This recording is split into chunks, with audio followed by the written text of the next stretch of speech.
This morning in Your Money, we are talking about a subject many would probably prefer not to think about.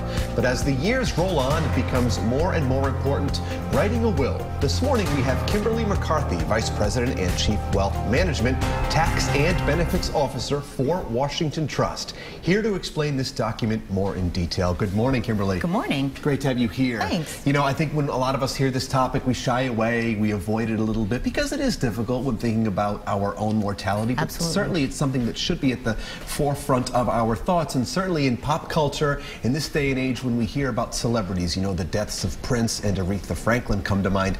Neither had a will, and I would imagine, well, we've all heard that this has been the case, not a good idea. Absolutely. So both Aretha Franklin and Prince died without a will, which seems really amazing considering that they were so wealthy, had so many advisors for decades, and they were in the forefront of the music industry. But as you say, a lot of people don't want to think about their own death. Right. The reason why you should think about it is that wills are the easiest way to make sure that what happens after your death is what you really want to happen. Because therein lies the problem in these cases, and it doesn't matter if you're some filthy rich musician or just, you know, somebody who makes a modest living. Right. You want to make sure that the surviving family members and friends, they're not fighting, they're not bickering, because so many times when money's involved, there is family strife, isn't there? Absolutely, and one of the best gifts you can give to your family after your death is to have a clear statement of your intentions. Makes everything so much easier. And also, sometimes there are things that you want certain people to have, things that only they will appreciate.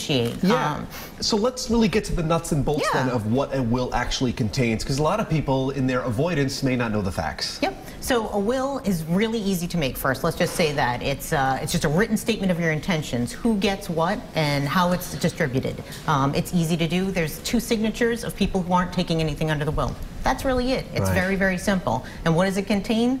It contains a list of what you want to happen to your stuff after you die. Sure, and I'd imagine there are a series of choices and decisions that need to be made. And to many of us who don't have the experience, it may seem a tad daunting. It may seem overwhelming, but certainly there's a simple process here.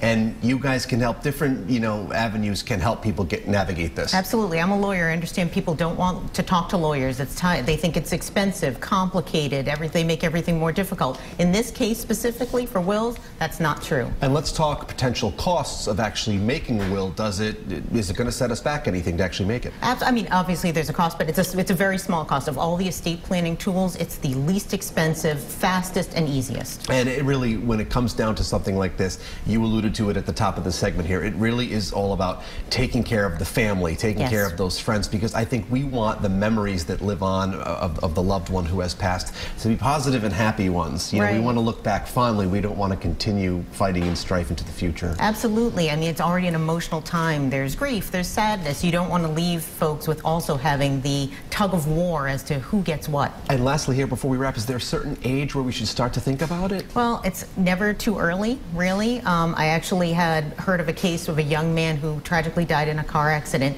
His family sued for wrongful death. He got millions of dollars. His dad, who had never been in his life, took all of the money because he didn't have a will. Something to be mindful of. Thanks for breaking it down for us, Kimberly. Great advice here that we all certainly can take something away from. If you would like even more information on this topic, just visit us at roadshow.com.